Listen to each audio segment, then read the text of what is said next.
6 petang di Kompas TV.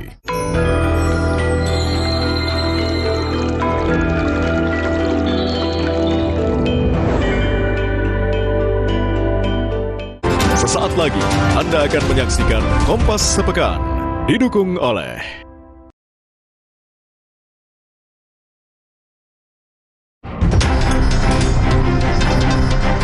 saling serang antara Amerika Serikat dan Iran kembali pecah pekan ini. Amerika Serikat melancarkan serangan ke Iran Selatan, mengincar situs peluncuran rudal dan kapal-kapal yang diduga mencoba memasang ranjau. Tak tinggal diam, Garda Revolusi Iran menyerang pangkalan udara Amerika Serikat di Kuwait.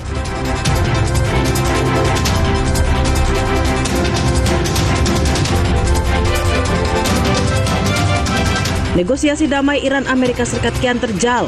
Selain aksi berbalas serangan antara Amerika Serikat dan Iran, Selat Hormuz masih jadi kemelut. Terlebih, Presiden Amerika Serikat Donald Trump meminta negara-negara Arab untuk menandatangani kesepakatan Abraham yang salah satu isinya pengakuan terhadap kedaulatan Israel.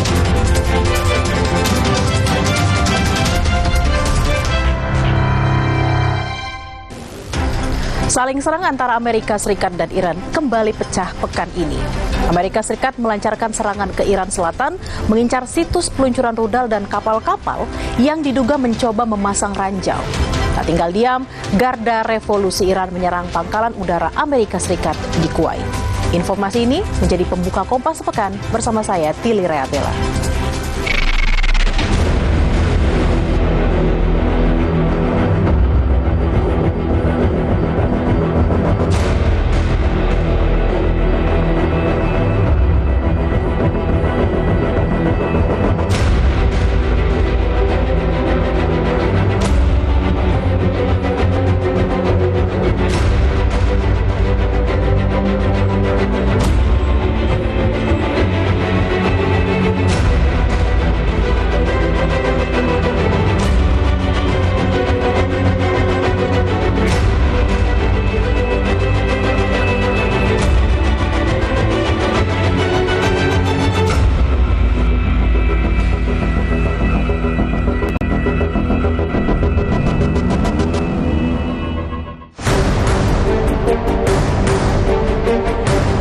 Amerika Serikat melancarkan serangan ke Iran Selatan, mengincar situs peluncuran rudal dan kapal-kapal yang diduga mencoba memasang ranjau.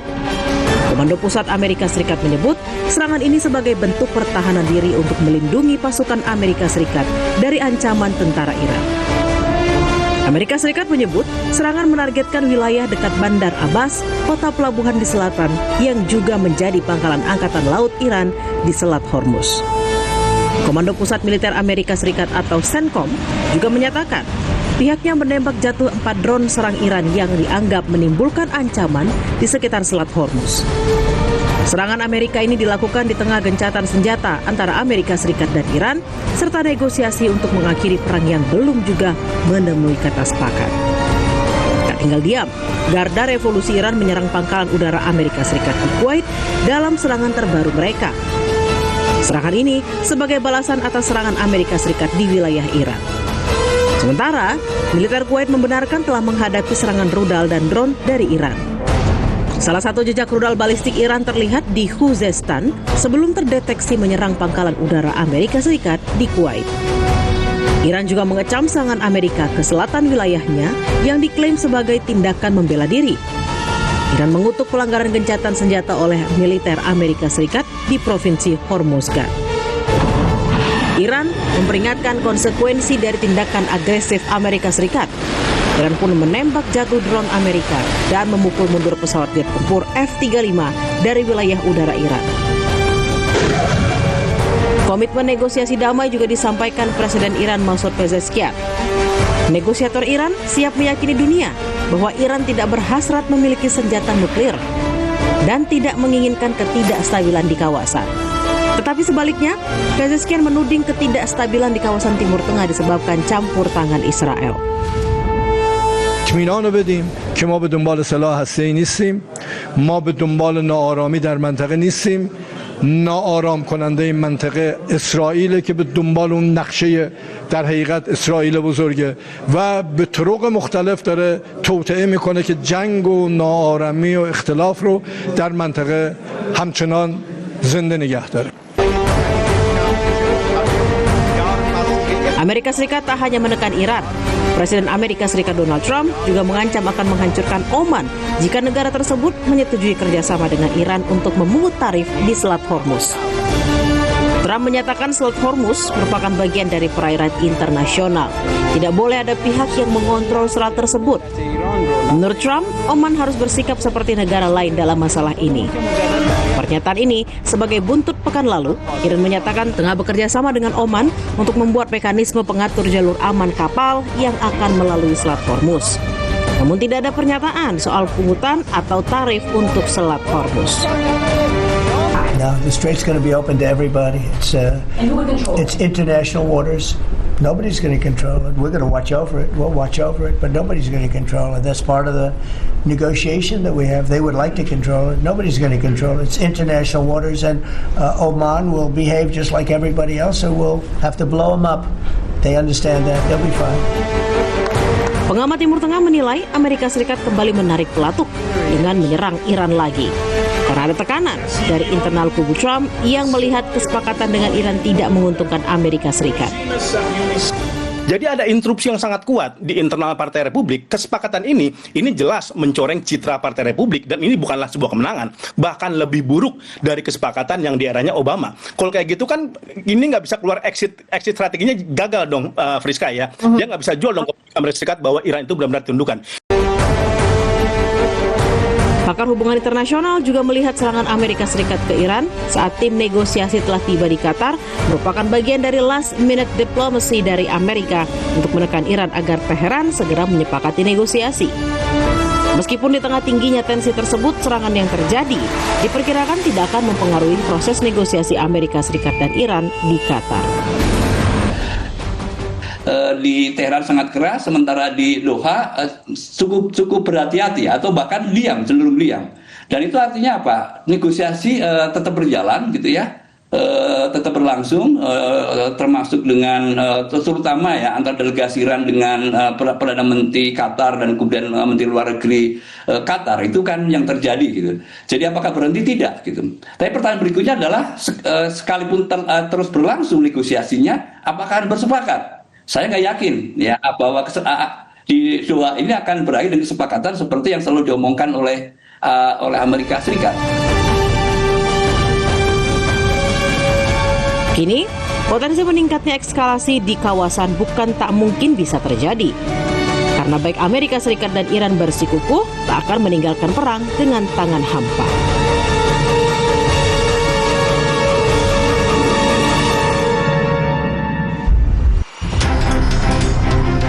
Sesaat lagi di Kompas Sepekan, negosiasi damai Iran-Amerika Serikat kian terjal.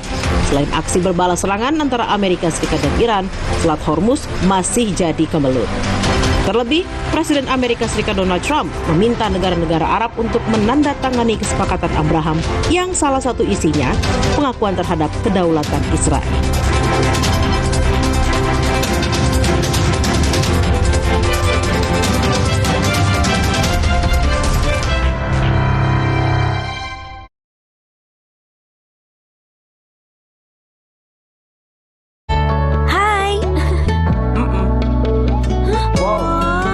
Bro. Hai. Oh no, first date nafas dia bikin trauma. Pakai Ciptaden Fresh Maxi Cool baru dengan Blue Gel Technology dari Jepang. Formula Break Zap usir bakteri penyebab bau mulut. Cool Blast and Extract Me nafas segar lebih lama. Fresh and coolnya maksimal. First date jadi fresh date.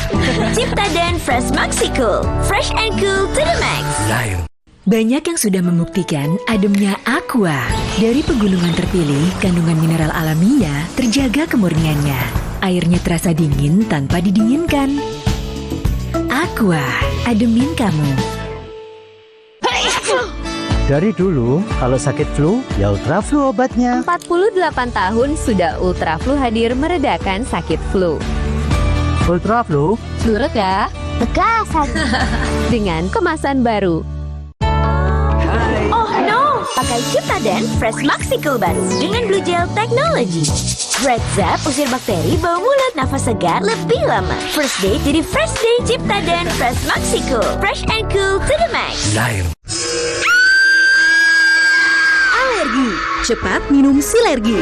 Reaksi cepat kurang dari 1 jam tanpa kantuk. Aman untuk keluarga. Silergi. Obat anti alergi. Produksi Konimax. Banyak yang sudah membuktikan ademnya Aqua. Dari pegunungan terpilih, kandungan mineral alaminya terjaga kemurniannya. Airnya terasa dingin tanpa didinginkan. Aqua, ademin kamu. Hai. Utrak bro. Hai. Oh no, first date nafas dia bikin trauma. Pakai Ciptaden Fresh Maxicle baru dengan Blue Gel Technology dari Jepang. Formula Break Zap usir bakteri penyebab bau mulut. Cool Blast and Extract Me nafas segar lebih lama. Fresh and coolnya maksimal. First day jadi fresh day. Ciptaden Fresh Maxicle. Fresh and cool to the max.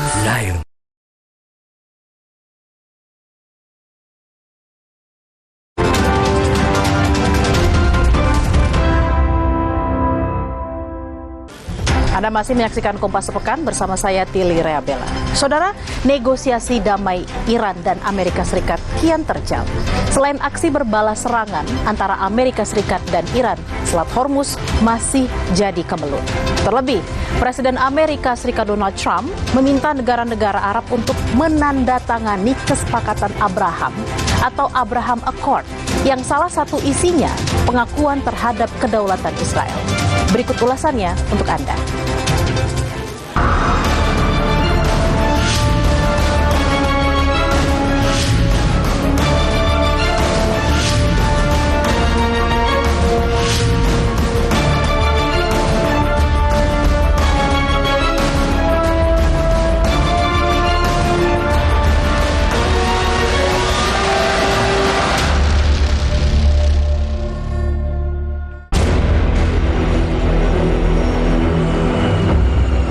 Menteri Luar Negeri Amerika Serikat Marco Rubio mengatakan kesepakatan untuk mengakhiri perang antara Amerika Serikat dan Iran masih membutuhkan waktu untuk difinalisasi. Menurut Rubio, proses finalisasi masih memerlukan pembahasan rinci hingga pada tingkat pilihan kata dan kalimat. Rubio juga kembali mengkritik langkah Iran untuk menutup Selat Hormuz bagi lalu lintas komersial. Menurutnya, tindakan tersebut melanggar hukum internasional dan tidak dapat diterima. The president expressed his desire to make it. He's either going to make a good deal or no deal. So, on that, everyone should be assured. But that may take a little while. Maybe a few more days. Well, the straits have to be open. They're going to be open one way or the other. So they need to be open. What's happening there is unlawful. It's illegal. It's unsustainable for the world. It's unacceptable. Namun menurut juru bicara Kementerian Luar Negeri Iran Ismail Bagei, belum ada kesepakatan yang akan segera tercapai dengan Amerika Serikat. Pembicaraan saat ini berfokus pada mengakhiri perang. Sementara mengenai krisis di Selat Hormuz, Teheran membantah adanya pungutan biaya dan menegaskan tidak akan membahas rinciannya dalam perjanjian dengan Amerika Serikat. ما عوارض نمیگیریم. There is no toll. به نظرم باید در استخدام کلمات دقت کرد. ما به دنبال اخذ عوارض نیستیم. در رابطه با تنگه هرمز ما در این توافق بحثی در مورد جزئیات نداریم. این که به چه شیوهی تنگه هرمز مدیریت بشه این بحثی است که مربوط میشه به دولت‌های ساحلی تنگه و البته ما با بسیاری از کشورهای دیگه به جهات ذی‌ربط هم در ارتباط هستیم برای اطمینان از ایجاد سازوکاری که هم ایمنی و امنیت تردد در تنگه هرمز رو تضمین بکنه و هم به بهترین وجه مصالح و منافع جامعه جهانی رو تأمین بکنه. Peneliti senior Indo-Pacific Strategic Intelligence Aisyah Kusuma Somantri menilai kunci perdamaian adalah konsistensi Amerika Serikat dalam meredam ketegangan di Timur Tengah. Aisyah bilang, Iran tidak akan mengambil tindakan perlawanan jika tidak diusik oleh Amerika Serikat. bolanya sekarang ada di Amerika Serikat. Karena begini, Iran itu berada di dalam posisi defensif. Dia bertahan dan apapun yang terjadi dia tidak akan berhenti dalam mempertahankan negaranya. Karena ketika dia mengambil keputusan untuk stand down, maka kemudian ada resiko di mana rezim yang saat ini tengah berkuasa itu bisa dijatuhkan oleh Amerika. Iran sudah menunjukkan sebenarnya itikat untuk bisa melakukan kemudian deeskalasi. Ini terlihat polanya dari ketika Iran ini membuka Selat Hormuz kembali pasca ditandatanganinya gencatan senjata antara Lebanon dan Israel. Nah saat itu kita lihat yang tidak mau membuka sebenarnya blokadenya itu kan adalah Amerika Serikat. Kesepakatan AS dan Iran belum sampai di tahap final. Namun Presiden Amerika Serikat Donald Trump kembali menambah syarat baru untuk mengakhiri perang di Timur Tengah. Melalui media sosialnya, Presiden Trump meminta negara-negara Arab seperti Arab Saudi, Qatar, Mesir, Turki, dan Pakistan untuk menandatangani kesepakatan Abraham atau Abraham Accord. Salah satu isi dari Abraham Accord adalah pengakuan terhadap kedaulatan Israel. Trump juga menyatakan tidak puas dengan proses kesepakatan damai dengan Iran. Trump menyebut Iran sangat ingin membuat kesepakatan, namun Amerika Serikat belum bisa menerima apa yang Iran tawarkan. Trump menambahkan Iran saat ini bernegosiasi dengan sisa-sisa kekuatan mereka. Namun Iran juga terus memperbarui kekuatannya untuk mengancam Amerika Serikat. Karena itu Trump membuka opsi Amerika akan menyelesaikan pekerjaannya dengan Iran. Trump juga mengingatkan para pemimpin Iran jangan berpikir pemilu Amerika Serikat yang akan datang akan memberi pengaruh terhadap Trump. Iran is very much intent. They want very much to make a deal. So far, they haven't gotten there. We're not satisfied with it, but we will be. We will be either that or we'll have to just finish the job. But their Navy is gone, as I've said 1,000 times. Their Navy is gone. Their Air Force is gone. Everything's gone, and they're negotiating on fumes. But we'll see what happens. Maybe we have to go back and finish it. Maybe we don't. Pengamat Timur Tengah menilai syarat baru yang diajukan Trump menunjukkan adanya tekanan yang kuat dari pihak Israel dan dari elit di sekitar Trump. Bahwa Trump menuntut agar negara-negara Timur Tengah, negara-negara Teluk ini menandatangani Abraham Accord, khususnya di negara-negara selain Emirat dan Bahrain. Ini merupakan pandangan Trump yang melihat bahwa negara-negara Teluk punya kelemahan.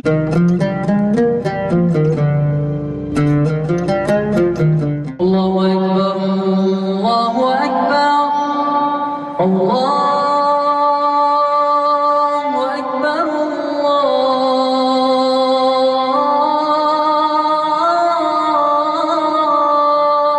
Allahu Akbar.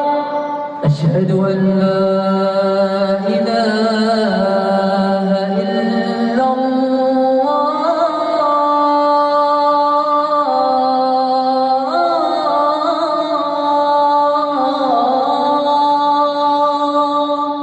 Asyhadu an la ilaha illallah.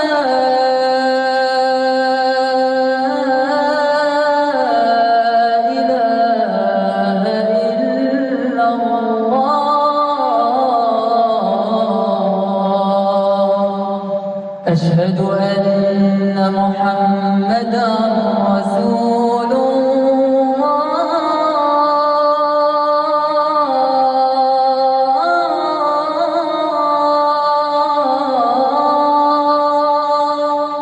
أشهد أن محمدا رسول الله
punya kelemahan ketika mereka punya kebutuhan untuk segera mengakhiri perang di kawasan tersebut. Nah, kelemahan inilah yang dipakai dengan menekan agar mereka menandatangani Abraham Accord. Nah, kalau menurut saya situasi ini situasi yang jauh lebih sulit bagi negara-negara di Teluk untuk menyetujui Abraham Accord ketimbang masa-masa sebelumnya. Pakar hukum internasional memperkirakan negara-negara Arab tidak akan mau menormalisasi hubungan dengan Israel sebelum ada kepastian soal kemerdekaan Palestina. Syarat Abraham Accord juga bisa dimanfaatkan Trump sebagai alibi jika kesepakatan damai dengan Iran nantinya gagal. Karena bagi negara-negara yang diminta oleh Trump untuk menandatangani Abraham Accord, mereka mengatakan bahwa kami belum mau menormalisasi hubungan dengan Israel sebelum jelas solusi bagi Palestina. Karena mereka minta solution. Ini upaya yang mungkin sejak awal dia tahu bahwa negara-negara ini tidak akan mau menandatangani, sehingga apa? Dia akan mengatakan peace deal-nya itu tidak akan terjadi karena tidak support gitu ya. Jadi ada alibi begitu ya, Prof ya? Ya, jadi ada alibi, betul. Mata dunia terus tertuju pada proses negosiasi damai Amerika Serikat dan Iran. Banyak pihak berharap negosiasi bisa menyepakati hasil untuk mengakhiri perang di Timur Tengah.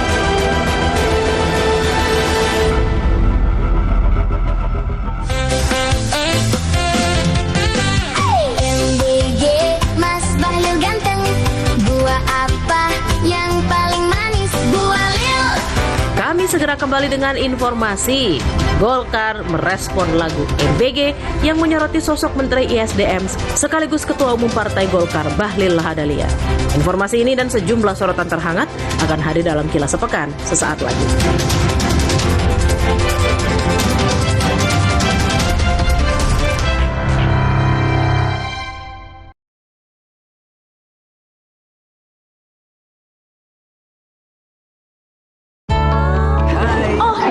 Pakai Ciptaden Fresh Maxicle baru dengan Blue Gel Technology. Red Zap usir bakteri, bau mulut, nafas segar lebih lama. First day jadi fresh day. Ciptaden Fresh Maxicle, fresh and cool to the max. Alergi, cepat minum Silergi. Reaksi cepat kurang dari 1 jam tanpa kantuk. Aman untuk keluarga. Silergi, obat anti alergi. Produksi Konimax. Banyak yang sudah membuktikan ademnya Aqua. Dari pegunungan terpilih, kandungan mineral alaminya terjaga kemurniannya. Airnya terasa dingin tanpa didinginkan. Aqua, ademin kamu. Oh no, pakai Ciptaden Fresh Maxicle baru dengan Blue Gel Technology. Red Zap usir bakteri, bau mulut, nafas segar lebih lama. First day jadi fresh day. Ciptaden Fresh Maxicle, fresh and cool to the max. Banyak yang sudah membuktikan ademnya Aqua. Dari pegunungan terpilih, kandungan mineral alaminya terjaga kemurniannya. Airnya terasa dingin tanpa didinginkan. Aqua, ademin kamu. Oh no, pakai Ciptaden Fresh Maxicle baru dengan Blue Gel Technology. Red Zap usir bakteri, bau mulut, nafas segar lebih lama. First day jadi fresh day. Ciptaden Fresh Maxicle, fresh and cool to the max.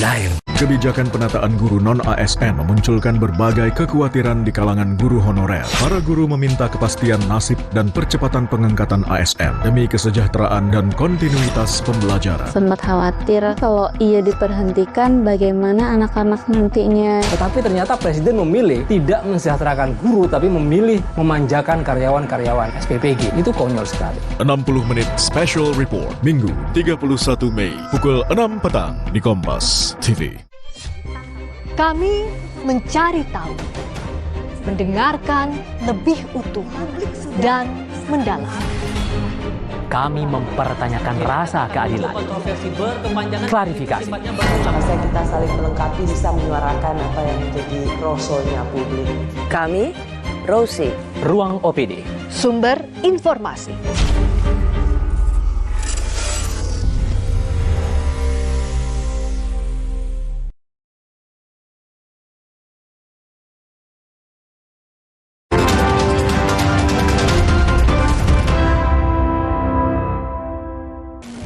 Terima kasih Anda masih bersama Kompas Sepekan, Saudara. Golkar merespons lagu MBG yang menyoroti sosok Menteri ESDM sekaligus Ketua Umum Partai Golkar Bahlil Lahadalia. Ada pula sorotan Presiden Prabowo Subianto melaksanakan sholat Idul Adha di Wisma Indonesia di Paris, Prancis. Serta warga Palestina di Gaza yang berbondong-bondong menggelar sholat Idul Adha bersama di tengah serangan Israel yang tak berkesudahan. Ketiga informasi tersebut dan rangkuman sorotan terhangat kami ulas dalam Kilas Sepekan berikut ini.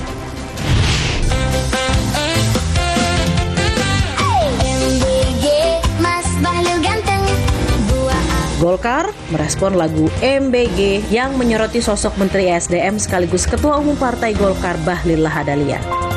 Lagu ini muncul dengan berbagai versi, salah satunya versi dengan musik ska yang dibuat Agus Sastrojoyo dan diunggah oleh akun Instagram @bersastro. Golkar menilai lagu ini sebagai bentuk kreativitas netizen dan tidak membuat Bahlil Lahadalia tersinggung.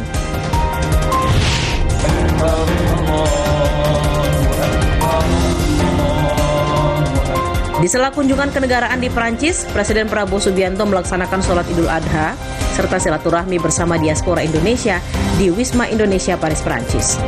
Putra Presiden Prabowo, Didit Hedi Prasetyo, terlihat ikut mendampingi. Presiden tiba di Wisma Indonesia pada pukul 8:40 waktu setempat dan ikut mengumandangkan takbir bersama jemaah yang hadir.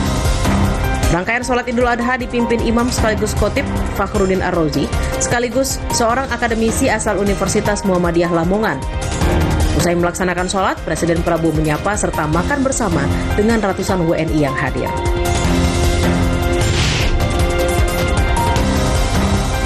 Warga Palestina di Gaza menggelar sholat Idul Adha di lapangan Al-Saraya di kota Gaza pada Rabu waktu setempat. Jemaah berbondong-bondong memasuki lapangan untuk melaksanakan sholat dan mendengarkan khutbah. Warga Palestina melaksanakan sholat Idul Adha di antara reruntuhan masjid yang hancur. Warga Palestina berdoa agar dapat terus beribadah di tengah gempuran Israel serta dapat meraih kemerdekaan terbebas dari penderitaan. Israel juga masih menggempur Gaza Palestina di hari Idul Adha. 10 orang dilaporkan tewas. Kobaran api terlihat dari sebuah gedung hunian di Gaza akibat serangan udara Israel pada Rabu malam. Tim para medis bergegas mengevakuasi jenazah seorang anak perempuan ke ambulans. Serangan udara di lingkungan Al-Samar terjadi saat hari pertama Idul Adha setelah menewaskan 10 orang dan 5 diantaranya anak-anak. Jutaan Muslim berada di Padang Arafah, Arab Saudi untuk melaksanakan haji 26 Mei lalu. Wukuf di Arafah adalah salah satu rangkaian paling penting dalam ibadah haji. Saat wukuf inilah semua jemaah haji berkumpul di Padang Arafah sejak siang hari hingga petang. Jemaah haji mendengarkan khutbah wukuf, sholat wajib, hingga zikir dan berdoa. Wukuf di Padang Arafah merupakan rukun haji yang wajib dilaksanakan dan tidak dapat diganti dengan dam atau denda. Bahkan jemaah yang sakit dibawa ke Arafah. Selain di tenda, ada pula jamaah haji dari berbagai negara yang berdoa dari Jabal Rohmah, tempat di mana Nabi Muhammad menyampaikan khutbah wada atau khutbah terakhirnya. Peristiwa penting lain di bukit ini yakni bertemunya Nabi Adam dan Hawa.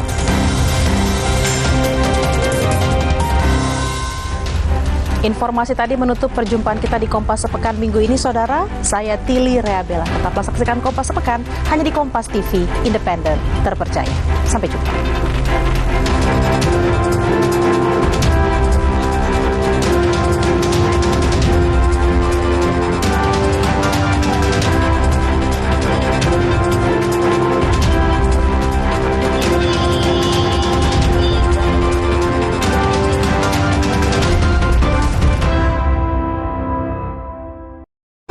Terima kasih Anda telah menyaksikan Kompas Sepekan, didukung oleh